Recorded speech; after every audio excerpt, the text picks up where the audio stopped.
La persévérance scolaire, là, pour moi, c'est de l'engagement, c'est de l'investissement. C'est la clé. Si on veut réussir, si on veut se faire reconnaître, si on veut être bien et fier de ce qu'on remet comme travail, ou comme, pour moi, ça passe par la persévérance scolaire.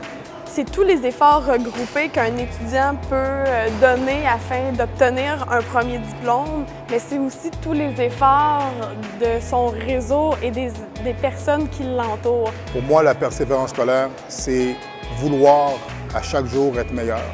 De la même façon qu'on veut être un meilleur être humain à chaque jour, c'est la même chose, on veut être de meilleurs étudiants à chaque jour. On ne choisit pas vraiment nos programmes à la carte.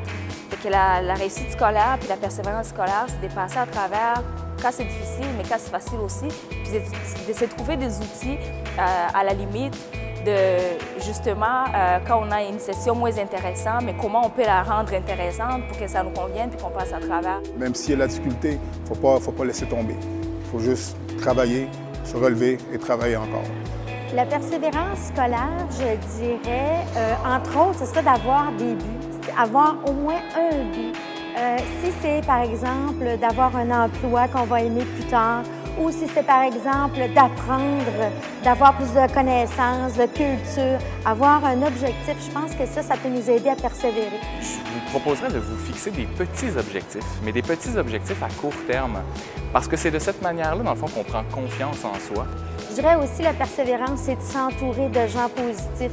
Les gens positifs, ça peut être un API, ça peut être un conseiller d'orientation, ça peut être un spécialiste aussi qui est ici au Cégep du Vieux-Montréal. Savoir que si jamais on a de la difficulté, il y a des ressources, il y a des gens pour nous aider. Il ne faut pas oublier ça. On n'est jamais seul au Cégep. Mon nom est Louise Faneuf. Je travaille au placement étudiant. Je suis technicienne en information. Je suis un facteur de persévérance. Sophie Brosseau, technicienne à l'animation culturelle et facteur de persévérance scolaire. Bonjour, mon nom c'est Gisèle Paca, je suis technicienne en travail social au Cégep Vieux-Montréal et facteur de persévérance scolaire.